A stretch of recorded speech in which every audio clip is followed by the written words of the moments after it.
ओम अमृत बिंदु उपनिषद। मन के दो प्रकार कहे गए हैं, एक शुद्ध मन और अशुद्ध मन। तो जो हमारा मन है वो मन दो प्रकार का होता है, एक तो होता है शुद्ध मन और एक होता है अशुद्ध मन। जो शुद्ध मन होता है उस शुद्ध मन के अंदर सात्विक गुण रहता है, और जो अशुद्ध मन है, अशुद्ध मन के अंदर रजोगुण और तमोगुण रहता है। तो मन के अंदर ये जो तीन गुणों की तरंगें उत्पन्न होती हैं, तो जो शुद्ध मन है, शुद्ध मन के अंदर सतोगुण की तरंगें रहती हैं और अशुद्ध मन के अंदर रजोगुण और तमोगुण की तरंगें रहती हैं। तो इस प्रकार मन दो प्रकार का होता है मनुष्य के अंदर, और इन्हीं गुणों के आधार पर मनुष्य की प्रवृत्ति होती है, जिसमें इच्छाओं कामनाओं के संकल्प उत्पन्न होते रहते हैं, वह अशुद्ध मन है। तो जिस मन के अंदर संसार की वस्तुओं को प्राप्त करने के, भोग प्राप्त करने के, धन प्राप्त करने के, राज्य प्राप्त करने के लिए और निम्न प्रकार की जितनी भी वस्तुएं हैं, और इस संसार में उनको प्राप्त करने के लिए मन के अंदर ये तरंगें उत्पन्न होती रहती हैं, और ये मन इस संसार में आसक्त रहता है बुद्धि के द्वारा, मन और बुद्धि दोनों। तो इसी प्रकार का जो मन है, जिस मन के अंदर संकल्प और कामनाएं रात दिन चलती रहती हैं, वही अशुद्ध मन है। और जिसमें इन समस्त इच्छाओं का सर्वथा अभाव हो गया, वही शुद्ध मन है। और जिस मन के अंदर कोई इच्छा नहीं रही, जिस मनुष्य का मन सात्विक हो गया और उसके अंदर सात्विक गुण प्रकट हो गया, तो फिर ऐसे मनुष्य की कोई इच्छा नहीं है। वह जहाँ है, जिस हाल में है, वह संतुष्ट रहता है और सुखपूर्वक अपना जीवन जीता है। जिस मनुष्य का मन शुद्ध होता है और सात्विक होता है, वह अपना आनंदपूर्वक जीवन व्यतीत करता है, और उसको अगर संसार की वस्तुएं मिले तो भावा और ना मिले तो और भी भावा। तो इस प्रकार ऐसे मनुष्य हैं जिनके अंदर दो प्रकार के मन है, एक शुद्ध मन और एक अशुद्ध मन। मन ही सभी मनुष्य के बंधन एवं मोक्ष का प्रमुख कारण है। तो ये जो हमारा मन है, यही मोक्ष और बंधन का कारण है। जब ये मन शुद्ध सात्विक हो जाता है तो अध्यात्म के मार्ग पर मनुष्य को ले जाता है, और जब यही मन अशुद्ध हो जाएगा, इसके अंदर रजोगुण की और तमोगुण की तरंगें उत्पन्न होती रहेंगी, तो फिर यह बंधन का कारण बन जाता है और संसार की वस्तुओं में आसक्त होकर अपना जीवन व्यर्थ गवा देता है। विषयों में आसक्त मन ही बंधन का और कामना संकल्प से रहित मन ही मोक्ष मुक्ति का कारण कहा गया है। और जो मन विषयों में आसक्त है, निरंतर विकार और विषयों के चिंतन उसके अंदर चलते रहते हैं, कल्पनाएं चलती रहती हैं, तो ऐसा मनुष्य इन कामनाओं में आसक्त हो जाता है। इस प्रकार के मन वाले मनुष्य को बंधन प्राप्त होता है और वह संसार में ही बंध जाता है, इस संसार को सत्य मानकर। और जिस मनुष्य के मन के अंदर कोई संकल्प नहीं बचा, कोई कल्पना ही नहीं बची, तो वही मन शुद्ध सात्विक हो जाता है और मोक्ष या मुक्ति के मार्ग पर आगे लेके जाता है और उसका कारण बन जाता है। विषय भोगों के संकल्प से रहित होने पर इस मन का विलय होता है। और जब हमारे अंदर ना कोई विषय बचे, ना कोई भोगों की इच्छा बची, किसी प्रकार की हमारे मन के अंदर जब कोई इच्छा नहीं बची, तो फिर इस मन का विलय हो जाता है उस परम तत्व परमात्मा में। और मुक्ति की इच्छा रखने वाला साधक अपने मन को सदा ही विषयों से दूर रखे। और जो साधक मुक्ति की इच्छा रखता है और मोक्ष की इच्छा रखता है और जिसका ये संकल्प है कि मुझे इस मनुष्य जन्म में ही उस परम तत्व परमात्मा का अनुभव करना है और अपने जीवात्मा को इन तीनों गुणों से मुक्त करके उस परम तत्व परमात्मा में विलीन करना है, और फिर मुझे दोबारा इस आवागमन के चक्कर में नहीं पड़ना। जो ऐसा साधक है वह अपने मन को सदा इन विषय भोगों से दूर रखे, वह इनमें ना जाए।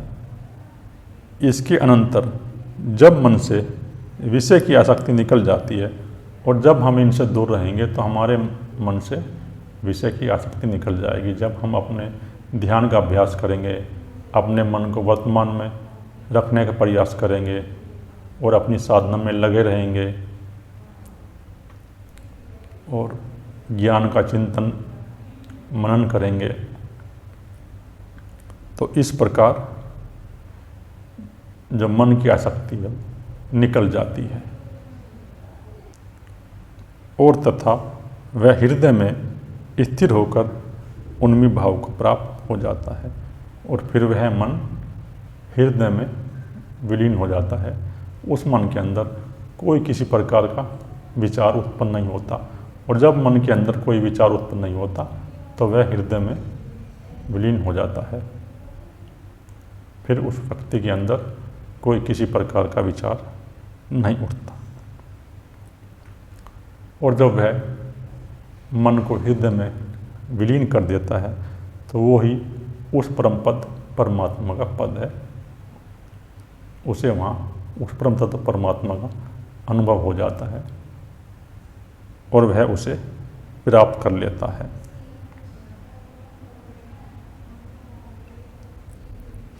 मनुष्य को अपना मन तभी तक रोकने का प्रयास करना चाहिए जब तक कि वह हृदय में विलीन नहीं हो जाता। मनुष्य को जब तक इन विषय और विकारों से अपने मन को हटा कर रखना चाहिए और उसको वर्तमान में रखने का प्रयास करना चाहिए, उस पर ध्यान की चोट करनी चाहिए। तो अगर वो इस प्रकार करता रहेगा, निरंतर चलता रहेगा उसका अभ्यास ध्यान का, विवेक का, वैराग्य का, यही मन हमारा हृदय में विलीन हो जाएगा। और जब हृदय में हमारा मन विलीन हो गया फिर उसको रोकने की कोई ज़रूरत नहीं है, क्योंकि जब मन नहीं रहा तो फिर क्या रोकना। मन का हृदय में लीन हो जाना ही ज्ञान और मुक्ति है। और जब हमारा मन इस हृदय में लीन हो जाता है तो वही ज्ञान है और वही मुक्ति है। ज्ञान ये नहीं है कि हमने सैकड़ों किताबें पढ़ ली और इन किताबों को पढ़ के हमने अपनी बुद्धि और मन के अंदर ज्ञान इकट्ठा कर लिया, तो ये ज्ञान नहीं है। ज्ञान वही है जब हमारा मन शुद्ध और सात्विक हो जाता है और शुद्ध सात्विक होकर इस हृदय में विलीन हो जाता है, और जब वह हृदय में विलीन हो जाता है तो वो परम तत्व परमात्मा प्रकट हो जाता है और फिर उस मनुष्य को सारी प्रकृति में वो उस परम पिता परमात्मा का अनुभव होता है। फिर वह अपने भीतर और बाहर उस परम तत्व परमात्मा का अनुभव करता है और उसका मन नष्ट हो जाता है। और नष्ट जब उसका मन हो जाता है तो यही मोक्ष या मुक्ति का पद है। इसके बाद फिर उसका ना जन्म होता न मृत्यु। तो वह अपनी जीवात्मा को इन तीनों गुणों से मुक्त कर देता है और उस परम तत्व परमात्मा में विलीन कर देता है। इसके अतिरिक्त और कुछ भी नहीं है। यह सब ग्रंथ का मात्र विस्तार है। तो इसके अतिरिक्त और कुछ भी नहीं है। यह सब ग्रंथों का ही विस्तार है। जो ज्ञान है ये सब ग्रंथों का विस्तार है। ज्ञान तो वही है जब हम अपने मन को हृदय में विलीन कर देते हैं और जब हमारे मन के अंदर ये सभी प्रकार की कामनाएं, कल्पनाएं नष्ट हो जाती है तो वो परम तत्व परमात्मा प्रकट हो जाता है। और जब वह प्रकट हो जाता है तो हम आनंद में लीन रहते हैं। जब वो साक्षी हमारे भीतर प्रकट हो जाता है तो हम उस आनंद में लीन रहते हैं और साक्षी भाव में फिर हमारा शरीर छूटता है। जब साक्षी भाव में हमारा शरीर छूटता है तो फिर ना कोई जन्म ना कोई मृत्यु। जब चिंतनीय और अचिंतनीय का उस साधक के समक्ष कोई अंतर न रह जाए, दोनों में से किसी के प्रति भी मन का पक्षपात भी न रह जाए, तब साधक ब्रह्म को प्राप्त कर लेता है। और जब हमारा मन विलीन हो जाता है तो फिर हमारे मन के अंदर ना कोई चिंता है और ना कोई अचिंता। क्योंकि जब सारी कल्पनाएं जलकर नष्ट हो जाती हैं और मन विलीन हो जाता है तो फिर कोई चिंता नहीं है और ना कोई अचिंता है। जब साधक का किसी प्रकार भी इनमें अंत नहीं होगा और वह उस मन का किसी के प्रति भी पक्षपात न हो, ना चिंता के लिए और ना अचिंता के लिए, तो वही उस परमपिता ब्रह्मा को प्राप्त कर लेता है। ऐसा साधक ही साधक को स्वर अर्थात प्रणव के द्वारा व्यक्त ब्रह्मा की अनुभूति करनी चाहिए। तो साधक को उस परम पिता परमात्मा की अनुभूति करनी चाहिए ध्यान के अभ्यास के द्वारा और अपने मन को वर्तमान में स्थिर करके उस परम पिता परमात्मा का अनुभव करना चाहिए, उसकी अनुभूति करनी चाहिए। इसके पश्चात प्रणव से अतीत अव्यक्त ब्रह्मा का चिंतन करे और फिर वह उस परम पिता परमात्मा ब्रह्मा का चिंतन करे। ऐसा अपने मन के भाव करे कि वह ब्रह्मा मैं ही हूँ और परम तत्व परमात्मा मैं ही हूँ और भिन्न भिन्न रूपों में प्रकट हूँ। अपने मन के अंदर इस प्रकार का वह चिंतन करे। प्रणवीत उस श्रेष्ठ पर ब्रह्मा की प्राप्ति भावना के माध्यम से भाव रूप में होती है, अभाव रूप में नहीं। तो उस श्रेष्ठ परम पिता ब्रह्मा की जो प्राप्ति होती है वो जब ही होती है जब हमारे अंदर ये तीनों गुणों की कल्पनाएं नष्ट हो जाएं और हमारे अंदर भाव उत्पन्न हो जाए। जब हमारी कुंडलिनी शक्ति हृदय में आ जाएगी तो हमारे अंदर भाव उत्पन्न होगा और जब भाव उत्पन्न होगा तो फिर धीरे धीरे हमारी शक्ति उस भाव के द्वारा हम उस परमात्मा का अनुभव कर लेते हैं और परम तत्व परमात्मा हमारे भीतर प्रकट हो जाता है। वह ब्रह्मा कलाओं से रहित है, एक रस प्राण आदि कलाओं से ऊपर है और वह जो परमपिता ब्रह्मा है उसमें कोई कला नहीं है ये जितनी भी कलाएं हैं ये सब प्रकृति की माया की ही कला हैं। और प्राण भी प्रकृति का ही रूप है। इन सबसे वह ऊपर है, परे है ब्रह्मा जो है। निर्विकल्प एवं निरंजन अर्थात माया और मल से रहित है, और वह निर्विकल्प है और निरंजन है और माया और मल से रहित है। वह माया से अलग है। प्रकृति की माया अलग है, जो 3 गुणों की माया है, सतोगुण, रजोगुण, तमोगुण। और इन गुणों के कारण ही ये 5 भूत उत्पन्न हुए हैं, पृथ्वी, जल, वायु, अग्नि और आकाश। और जो इनकी तन्मात्राएं हैं, रूप, रस, स्पर्श आदि जो तन्मात्राएं हैं, वे भी इन माया के 3 गुणों से प्रकट हैं। तो वो परमात्मा निर्विकल्प है और निर्विकार है। 3 गुणों से उसका कुछ संबंध नहीं है। ये गुण तो प्रकृति के ही हैं। वह ब्रह्मा में ही हूँ, इस प्रकार जानकर के मनुष्य निश्चित ही ब्राह्मण हो जाता है। तो इस प्रकार अपने मन के अंदर भाव उत्पन्न करे कि वह परम तत्व ब्रह्मा मैं ही हूँ और मैं उस तत्व का ही अंश हूँ। जब इस प्रकार मनुष्य अभ्यास करेगा तो वह निश्चित ही उस परम पिता परमात्मा अनुभव कर लेगा और अनुभव करके भ्रम में हो जाएगा, भ्रमी हो जाएगा। निर्विकल्प, अंतररहित, अनंत, हेतु और दृष्टांत से शून्य, प्रपंच से रहित, अनादि, परम कल्याण में परब्रह्मा को जानकर विद्वान पुरुष सब में मुक्त हो जाता है और उस निर्विकल्प और अनंत और जो शून्य है, जहाँ द्वंद नहीं है, अद्वैत है और सभी प्रकार के माया के परपंचों से रहित है, वहाँ किसी भी प्रकार का कोई परपंच नहीं है और अनादिकाल से वह चलता रहा है। उसका ना कोई उसकी शुरुआत है और ना ही उसका कोई अंत है। और वही परम कल्याणकारी परम ब्रह्मा है। तो जो विद्वान पुरुष है उसको अपने भीतर अनुभव करके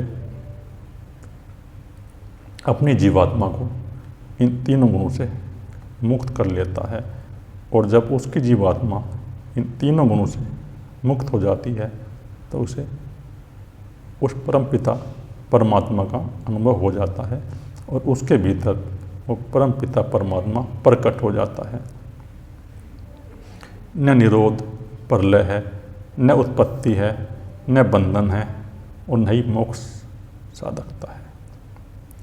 तो न कहीं प्रलय है और न कहीं उत्पत्ति है और न कहीं बंधन है। ये सब प्रकृति के ही गुण हैं।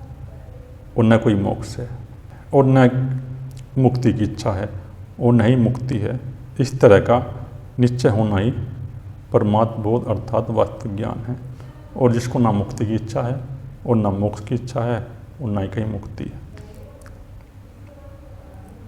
ये सब जो हैं, उत्पत्ति है या प्रलय हैं या मोक्ष हैं या मुक्ति है की इच्छा है या बंधन है, जितने भी ये हैं, तो ये सब जब तक हैं जब हम अज्ञान में हैं। और जब हमारा अज्ञान नष्ट हो जाता है, हमारा वो परम पिता परमात्मा हमारे भीतर प्रकट हो जाता है और हमारा मन उस परम पिता में विलीन हो जाता है, तो फिर ये सब समाप्त हो जाते हैं। इनका अस्तित्व तभी तक है जब तक हम अज्ञान में हैं। शरीर की इन 3 अवस्थाओं में जागृत, स्वप्न और सुषुप्ति में एक ही आत्म तत्व को संबंध मानना चाहिए। तो ये मानना चाहिए ये जो 3 अवस्थाएं हैं मनुष्य की, एक जागृत अवस्था होगी, उसके बाद फिर नींद में स्वप्न अवस्था होगी, और जब मन के विचार नष्ट होकर आनंद का मन अनुभव होता है, तो वह आनंद की हमारी सुषुप्ति की अवस्था होगी। तो ये 3 प्रकार की अवस्था हैं, और ये 3 प्रकार की अवस्थाएं प्रकृति की ही अवस्थाएं हैं, प्रकृति के 3 गुणों से ही उत्पन्न है।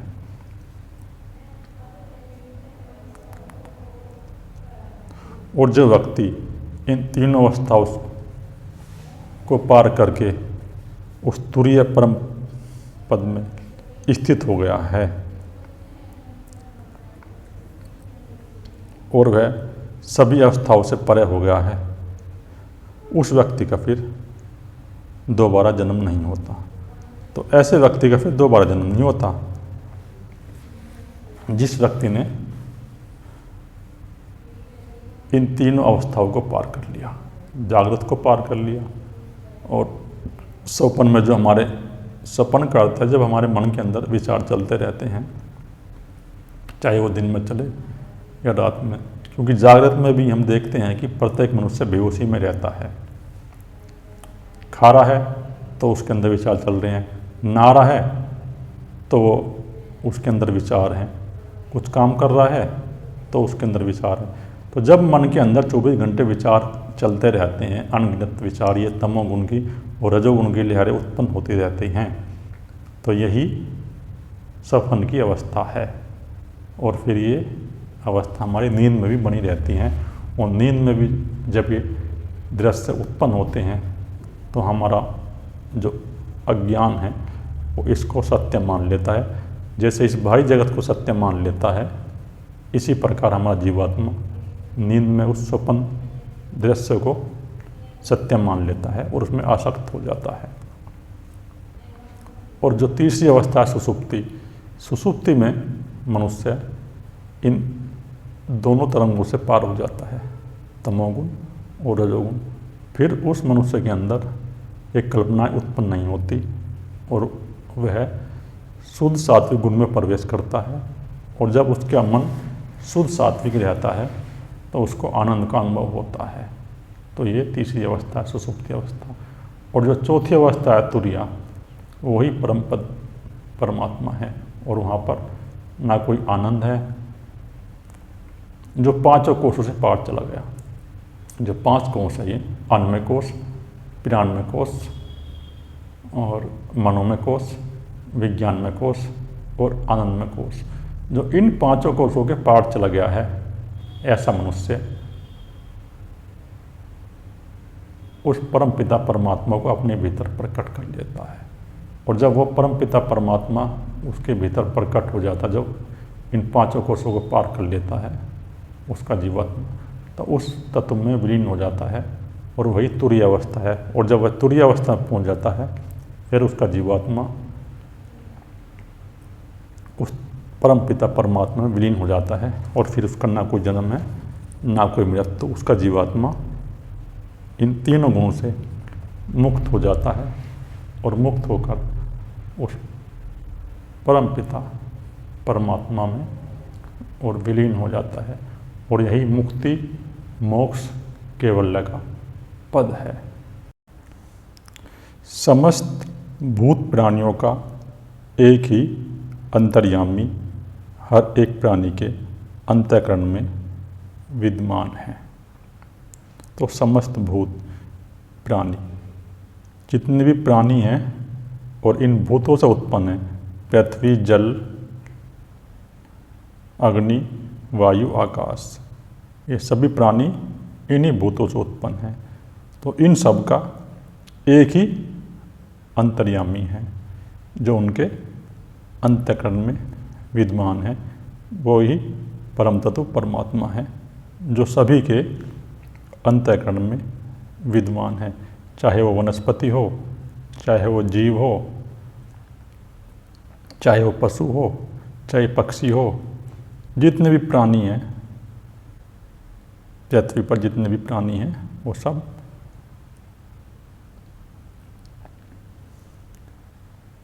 उसी परम तत्व परमात्मा के कारण ही हैं और उनके भीतर विद्यमान है वही परम तत्व परमात्मा। अलग अलग जल में प्रतिबिंब चंद्रमा की तरह वही एक अनेक रूपों में दिखाई देता है। और अलग अलग प्रतिबिंब। जिस प्रकार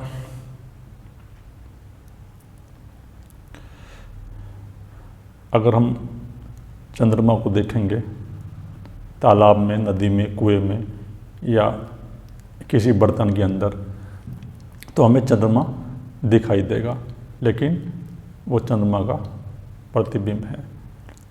तो इसी प्रकार परमात्मा का प्रतिबिंब इस प्रकृति में सब जगह विद्यमान है और वो सभी में दिखाई देता है, अनेक रूपों में दिखाई देता है। जिस प्रकार चंद्रमा का प्रतिबिंब अनेक रूपों में दिखाई देता है, उसी प्रकार वह परम तत्व परमात्मा अनेक रूपों में हमें दिखाई देता है।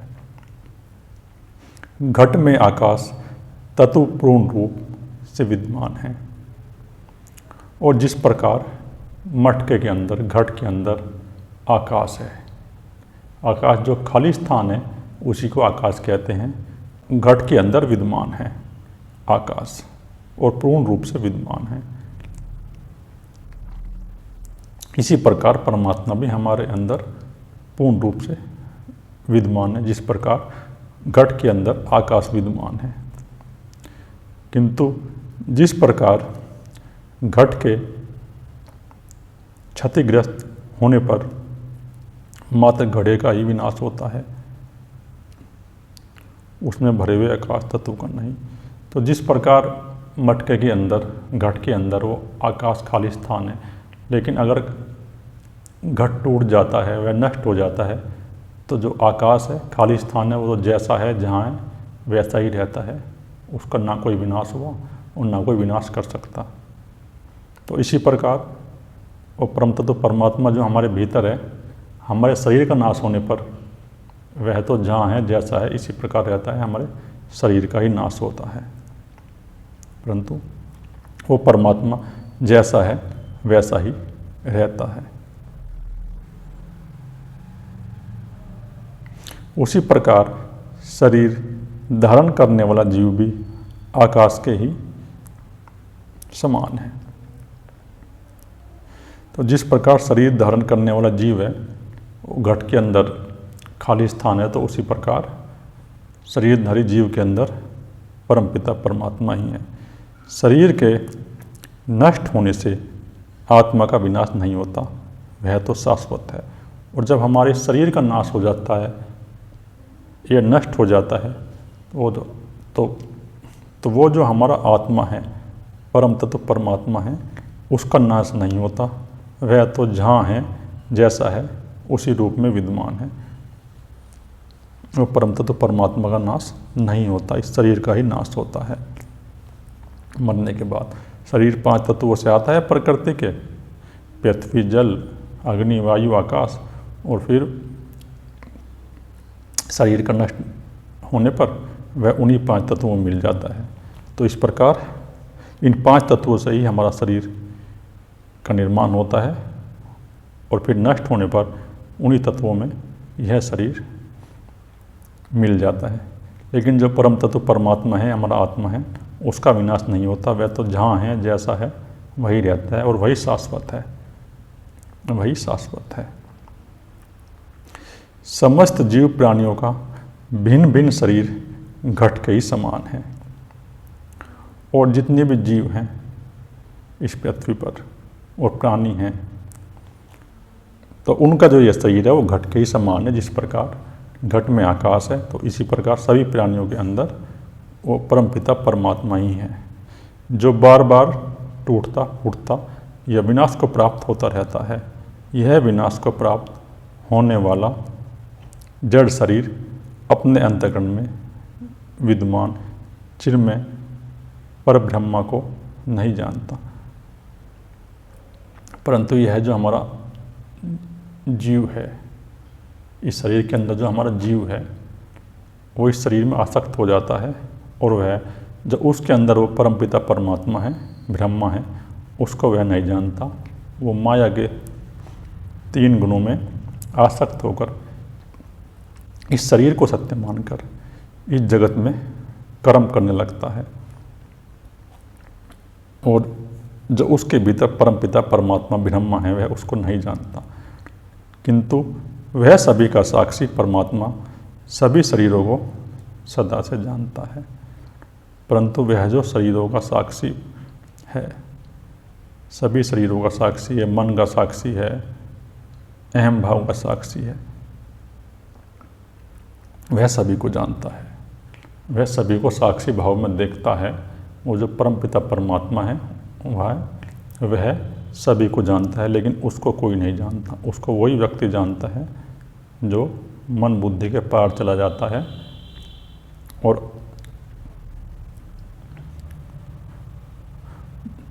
मन के अंदर उठने वाली ये जो 3 गुणों की लहरें हैं, सतोगुण, रजोगुण और तमोगुण की जो लहरें हैं, वो इनको नष्ट कर देता है, इन तरंगों को।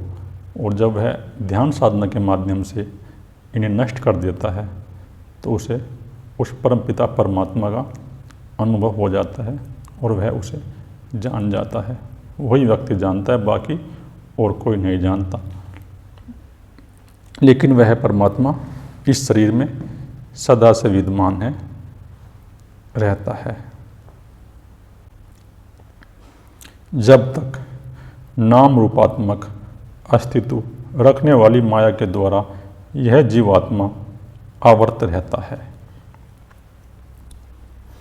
तो जब तक यह जो हमारा जीवात्मा है ये माया के जो 3 गुणों से उत्पन्न है, यह इस शरीर में आसक्त हो जाता है। और जब तक वह आसक्त रहता है, जब तक कि उसका जो अहम भाव है, ये अहंकार है, नष्ट न हो जाए और भिन्न भिन्न प्रकार के शरीर धारण करता रहता है। इसी प्रकार जब उसका जीवात्मा का जो अहम भाव है वो नष्ट हो जाता है तो वो अपने उस परमपिता परमात्मा में विलीन हो जाता है। तब तक बंधे हुए की भांति हृदय कमल में स्थित रहता है और वह फिर हमारे हृदय कमल में स्थित रहता है बंधे हुए की भांति। जब अज्ञान रूप अंधकार का विनाश हो जाता है तो ये जो हमारे मन के अंदर अज्ञान है, अज्ञान ये है जो माया की तरंगे हमारे अंदर उठ रही हैं, वही हमें इस परमपिता परमात्मा से अलग किए हुए हैं और इन्हीं के कारण हमें उस परमपिता परमात्मा का अनुभव नहीं हो रहा और यही अज्ञान है। तब ज्ञान रूपी प्रकाश में विद्वान पुरुष जीवात्मा एवं परमात्मा के एक तत्व का दर्शन प्राप्त कर लेता है। और जब उसे ज्ञान हो जाता है, जब वह ध्यान साधना के माध्यम से, ज्ञान के माध्यम से, उपनिषदों के अध्ययन से, वेदांत वाक्यों के अध्ययन से और ध्यान करके, मन का शोधन करके उस परमपिता परमात्मा का अपने अंदर अनुभव कर लेता है तो फिर वह परमपिता परमात्मा हमारे भीतर प्रकट हो जाता है और हमें फिर उसी का अनुभव होता है सारी प्रकृति में। और इस प्रकार हमारा ये जीव भाव नष्ट हो जाता है और हम उस परमपिता परमात्मा को जान लेते हैं जो सभी का साक्षी है और हमें उसका दर्शन हो जाता है।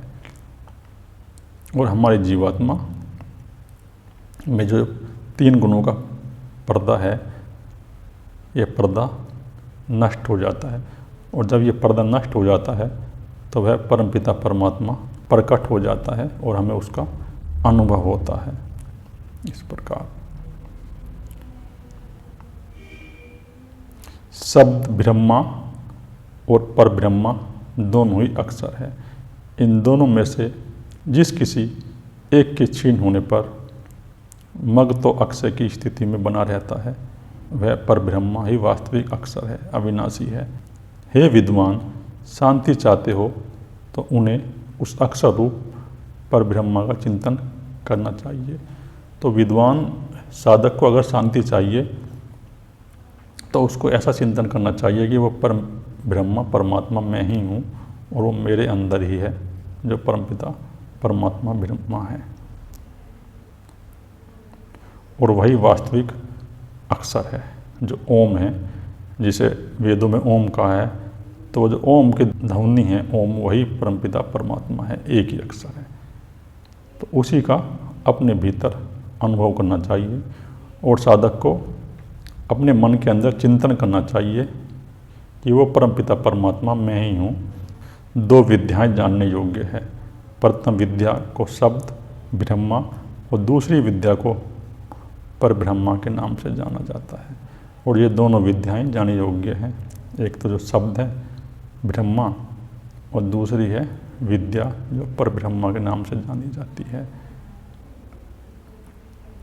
शब्द ब्रह्मा अर्थात वेद शास्त्रों के ज्ञान में निष्णात होने पर विद्वान मनुष्य पर ब्रह्मा को जानने में समर्थ प्राप्त कर लेता है। तो जो शब्द ब्रह्मा है वो शब्द ब्रह्मा ये है कि हमें वेदांत के वाक्यों को पढ़ के, उपनिषद के वाक्यों को पढ़ के और अपने सदगुरु के पास रह के, उनके सानिध्य में रह के अपने मन के अंदर जब मनन करते हैं हम इन शब्दों का, जो वेदांत के वाक्य हैं, उनको दोहराने से कुछ नहीं होगा, पढ़ने से दोहराने से कुछ नहीं होता, लेकिन उनका जब हम अपनी प्रज्ञा बुद्धि के माध्यम से अपने भीतर मनन करते हैं, इस प्रकार देखते हैं कि क्या नित्य है और क्या अनित्य है, उन वाक्यों का अध्ययन करने के बाद, तो वही शब्द ब्रह्मा है। और इस शब्द ब्रह्मा के द्वारा ही हम उस पर ब्रह्मा को जान सकते हैं। जो पर ब्रह्मा है वो इस शब्द ब्रह्मा के जानने के बाद ही जाना जाएगा, इससे पहले उसे हम नहीं जान सकते। तो जो विद्वान मनुष्य हैं वो इन शब्द ब्रह्माओं को जान के फिर अपने सामर्थ्य के अनुसार उस पर ब्रह्मा को जान लेता है और उसी को प्राप्त कर लेता है और उसी का अनुभव अपने अंदर कर लेता है। ज्ञानी मनुष्य को चाहिए कि ग्रंथ का अभ्यास करने के पश्चात उसमें निहित ज्ञान विज्ञान को मूल तत्व को ग्रहण कर ले।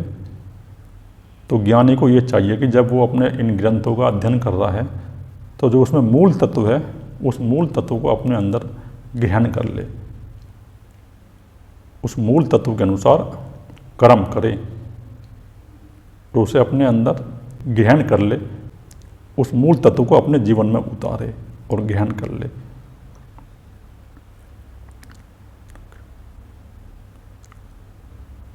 और फिर ग्रहण करके इन ग्रंथों को त्याग देना चाहिए। फिर इनको इस प्रकार ढोना नहीं चाहिए कि इन्हीं को पढ़ना चाहिए। बस उन वाक्यों को देख लिया कि ये क्या है और उनको अपने अंदर ग्रहण कर लिया और ग्रहण करके इन ग्रंथों का त्याग कर देना चाहिए। ठीक उसी बात ही जैसे कि अन्न को प्राप्त करने वाला व्यक्ति अन्न तो प्राप्त कर लेता है पर पुआल को खलिहान में ही छोड़ देता है। तो जो अन्न है, जो अनाज उत्पन्न होता है, तो जो किसान खेत में अनाज उत्पन्न करता है तो वह अनाज तो निकाल लेता है, लेकिन वो जो पुआल है उसको वह खेत में ही छोड़ देता है। तो इसी प्रकार जो वेदांत के वाक्यों का मूल है उसको अपने भीतर ग्रहण करो और उसके अनुसार अपने जीवन में जीवन को बनाओ। जो उसके मूल वाक्य है उनको ग्रहण कर लो, बाकी उसका फिर त्याग कर दो।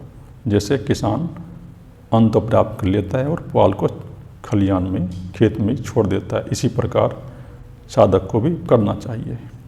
अनेक रूप रंगों वाली गाय का दूध एक ही रंग का होता है। गायें अलग अलग नस्ल की होती हैं, कोई साहिवाल नस्ल की है, कोई अमेरिकन नस्ल की है, कोई देसी नस्ल की है, किसी का रंग काला है, किसी का लाल है, किसी का सफ़ेद है, लेकिन सभी का दूध एक सा होता है। ठीक वैसे ही बुद्धिमान व्यक्ति अनेक सांप्रदायिक चिन्हों को धारण करने वाले मनुष्य के विवेक को भी गाय के दूध की तरह ही देखता है।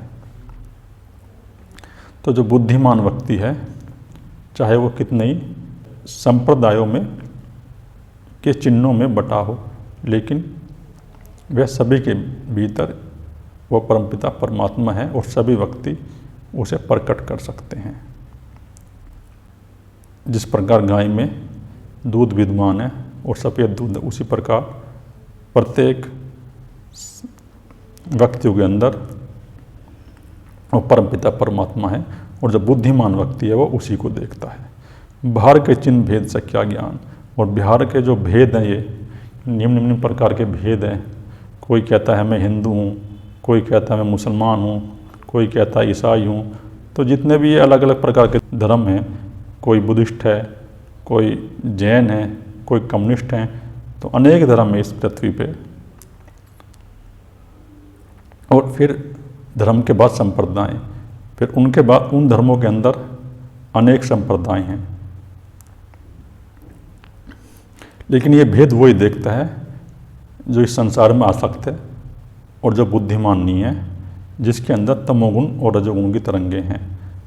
तो इसी प्रकार वो भेद देखता है। परंतु जो बुद्धिमान है, जिसने उस परमपिता परमात्मा को अपने अंदर प्रकट कर लिया है, वह फिर किसी प्रकार का ही भेद नहीं देखता। वह सबके भीतर उस परमपिता परमात्मा को पाता है और उसी को देखता है। उसके सारे भेद समाप्त हो जाते हैं और स्त्री पुरुष का ही भेद समाप्त हो जाता है। फिर उसको सब में वो परमपिता परमात्मा ही दिखता है, चाहे पशु हो, पक्षी हो और प्रकृति हो। जिस प्रकार दूध में घी मूल रूप से छिपा रहता है, तो जिस प्रकार दूध के अंदर घी छुपा है, हम उसको दही जमा देंगे, दही जमाने के बाद उसको मथेंगे, मथने के बाद फिर मक्खन निकलेगा, फिर उसको हम अग्नि पे ताएंगे, तो उसके बाद फिर घी प्रकट हो जाता है। तो उसी तरह से प्रत्येक प्राणी के अंतःकरण में विज्ञान चिन्ह में ब्रह्मा स्थित रहता है। तो प्रत्येक प्राणी के अंतःकरण में विज्ञान में कोश में वो परमपिता परमात्मा स्थित रहता है। जब हम उसको मथेंगे ध्यान के द्वारा, साधना के द्वारा, सेवा के द्वारा, वेदांत के वाक्यों के द्वारा, उपनिषद के वाक्यों के द्वारा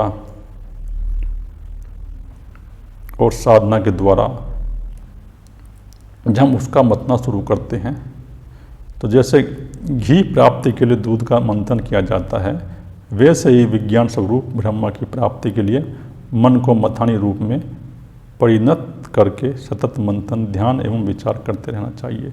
तो इस मन के द्वारा फिर हमें मंथन करता है। जैसे इस मन का मंथन करना, इस मन के अंदर जो वेदांत के वाक्य हैं, उपनिषद के वाक्य हैं, इनको ग्रहण करके फिर हमें इस मन का मंथन करना है और ध्यान करना है, साधना करनी है। जब हम इस मन का मंथन करते हैं तो वह परमपिता परमात्मा धीरे धीरे प्रकट होना शुरू हो जाता है। जैसे दही को हम बिलोते हैं तो फिर धीरे धीरे उसका घी आना शुरू हो जाता है। उसी प्रकार जब हम इस मन का मंथन करते हैं तो धीरे धीरे ये मन टूट जाता है और हमारे शरीर के भीतर उस परमपिता परमात्मा प्रकट हो जाता है।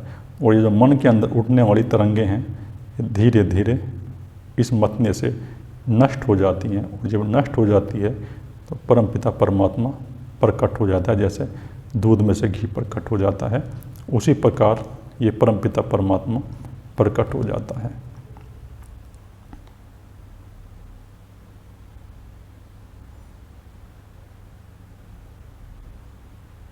तो साधक को प्रतिक्षण अपने मन को वर्तमान में स्थिर करने का अभ्यास करना चाहिए और ध्यान करना चाहिए और वेदांत और उपनिषद के वाक्यों पर विचार करना चाहिए और अपने अंदर उनका मनन करना चाहिए, क्या नित्य है और क्या अनित्य है। इसके बाद ज्ञान दृष्टि प्राप्त करके अग्नि के तेज स्वरूप परमात्मा का इस भांति अनुभव करें।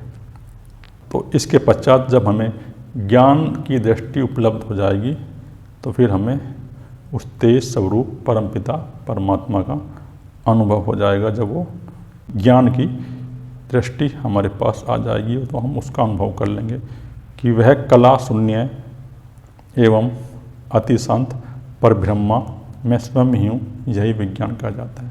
और यही विज्ञान में कोश है कि वह कला शून्य है, उसमें कोई कला नहीं है और वो पर ब्रह्मा परमात्मा मैं ही हूँ, मेरे से अलग कोई अलग ब्रह्म नहीं है और वो जो परम पिता परमात्मा है वो मैं ही हूँ। इस प्रकार जब हम अपने अंदर मनन करते हैं कि वो परम पिता ब्रह्मा मैं ही हूँ ज्ञान के द्वारा, तो धीरे धीरे जो हमारा विज्ञान में कोश है, हमारी जो चेतना है उस विज्ञान में कोश में प्रकट होनी शुरू हो जाती है। और जब वो विज्ञान में कोश में प्रकट होती है तो फिर हमें आनंद का अनुभव होता है, और फिर आनंद के बाद वो परमपिता परमात्मा भी प्रकट हो जाता है, जिसमें समस्त भूत प्राणियों का निवास है, और जिसमें जितने भी भूत प्राणी हैं पहले थे, या जो जितने इन 5 भूत से प्राणी उत्पन्न हैं, इन प्राणियों का के अंदर उस परमपिता परमात्मा का निवास है सभी के अंदर, जो स्वयं भी सभी भूत प्राणियों के हृदय में स्थित है, और जो स्वयं भी जितने भी भूत प्राणी हैं, जो इन भूतों प्राणी का मतलब है जो भूत से उत्पन्न शरीर हैं, और सभी के शरीर इस भूतों से उत्पन्न है। पृथ्वी, जल, अग्नि, वायु, आकाश, जो इस प्रकृति में जो कुछ भी बना है वो इन भूतों से ही उत्पन्न है। जितने भी शरीर बने हुए हैं, चाहे वो पशु का शरीर हो, पक्षी का शरीर हो, कीड़े का शरीर हो, मनुष्य का शरीर हो, बंदर का शरीर हो, कुत्ते का शरीर हो, तो जितने भी ये शरीर हैं, ये शरीर सब इन भूतों से ही बने हुए हैं। वो इन्हीं को हम भूत प्राणी कहते हैं। और इन सब के भीतर वही परमपिता परमात्मा छुपा है, वही तेज है, सभी के हृदय में वह निवास करता है, एवं सभी पर वह कृपा करता है, और अपनी कृपा करने के कारण वह प्रसिद्ध है। वह सभी आत्माओं में स्थित वासुदेव मैं ही हूँ। तो वह जो सभी आत्माओं में स्थित है वो परमपिता परमात्मा वासुदेव मैं ही हूँ, मेरे से अलग कोई परमपिता परमात्मा नहीं है। इस प्रकार अपने मन के अंदर भाव करो। जब इस प्रकार तुम अपने मन के अंदर भाव करोगे तो धीरे धीरे वो परमपिता परमात्मा प्रकट होना शुरू हो जाएगा।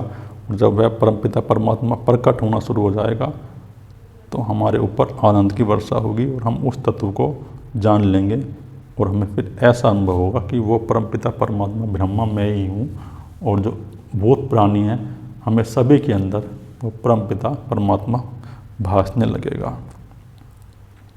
वह सर्वात्मा वासुदेव मैं स्वामी हूँ। इस प्रकार यह उपनिषद पूर्ण हुई। तो वह सर्वात्मा का जो परब्रह्मा है, वासुदेव है, वह मैं ही हूँ। इस प्रकार जब तुम अपने भीतर अनुभव करोगे, लेकिन ये अनुभव जब करोगे आप, जब वेदांत के वाक्यों को जान लोगे, उनको अपने मन के अंदर मनन करोगे, और उपनिषद के जो वाक्य उनका मनन करोगे, नित्य और अनित्य का विवेक करोगे। विवेक बहुत ज़रूरी है, और संसार की वस्तुओं वैराग्य बहुत ज़रूरी है। मन को नष्ट करने के लिए जो 2 हथियार बताए हैं भगवान श्री कृष्ण ने गीता में, एक तो विवेक और वैराग्य। वैराग्य रूपी तलवार और विवेक रूपी तलवार से इस मन पे वार किया जाता है। और ये दोनों तलवार ऐसी हैं कि जब हम वेदांत के वाक्यों के द्वारा, उपनिषद के वाक्यों के द्वारा अपने भीतर विवेक उत्पन्न कर लेते हैं और हमारे अंदर वैराग्य उत्पन्न हो जाता है। वैराग्य का मतलब ये है कि हमारे सामने भोग प्रकट हैं, कितने भी भोग प्रकट हैं, लेकिन हमारी उनको भोगने की इच्छा नष्ट हो जाती है, तो वही वैराग्य है। चाहे फिर हमारे पास करोड़ रुपए पड़े हों, राज्य पड़ा हो, लेकिन हमारी इच्छा नहीं है उनको भोगने के लिए, वो नष्ट हो जाती है, वही वैराग्य है। और विवेक नित्य और अनित्य का वस्तु का विवेक। नित्य क्या है? तो नित्य वो परम पिता परमात्मा ही नित्य है, जो कभी नष्ट नहीं होता। और जो माया से उत्पन्न है, प्रकृति से उत्पन्न है, जितने भी पदार्थ हैं वो सब अनित्य हैं, जो नष्ट होने वाले हैं। जो संसार है, जो पल पल बदल रहा है, वही अनित्य है। तो इस प्रकार अगर हमारे अंदर विवेक उत्पन्न हो जाएगा और वैराग्य उत्पन्न हो जाएगा, जब भी हम इस साधना में आगे बढ़ पाएंगे। और फिर ध्यान, और फिर मेडिटेशन भी करना ज़रूरी है, ध्यान भी करना ज़रूरी है। ध्यान में जहाँ अपने मन के विचारों को देखेंगे, उनका साक्षी होंगे, तो उस साक्षी से, साक्षी भाव से ही मन के ऊपर चोट पड़ेगी। और जब मन के ऊपर चोट पड़ेगी तो ये तरंगे धीरे धीरे उठ के आएंगी, और धीरे धीरे संस्कार के रूप में जब ये उठ के आएंगी तो अपने आप ही नष्ट हो जाएंगी। और जब ये नष्ट हो जाएंगी तो साक्षी भाव प्रकट हो जाएगा, और जब प्रकट हो जाएगा तो परमपिता परमात्मा मैं हूँ हमें अनुभव हो जाएगा कि वो मैं ही हूँ और सभी प्राणियों में वो परमपिता परमात्मा ही है। तो इस प्रकार हमें साधना करनी है, और यही इस उपनिषद का सार है। ये जो हमने अमृत बिंदु उपनिषद की व्याख्या करी, में उपनिषद यही कह रहा है कि उस परमपिता परमात्मा को अपने भीतर अनुभव करो। ये मनुष्य जन्म बहुत ही अनमोल है, व्यर्थ मत गवाओ। संसार के साधनों में पड़ के व्यर्थ मत गवाओ। ठीक है, थोड़ा बहुत साधन भी चाहिए, साधन के बिना साधना भी नहीं है, लेकिन ज़्यादा समय इसमें आसक्त मत हो। मनुष्य 24 घंटे इसमें आसक्त है। 24 घंटे में 2 घंटे या 3 घंटे अपने अध्यात्म के लिए ज़रूर निकालो, और जब 3 या 4 घंटे निकालोगे अध्यात्म के लिए तो निश्चित ही तुम इस अध्यात्म मार्ग में धीरे धीरे प्रगति करोगे। यही इस उपनिषद का सार है कि उस परमपिता परमात्मा का अनुभव करो। अमृत बिंदु उपनिषद समाप्त। ओम गुरुवे नमः।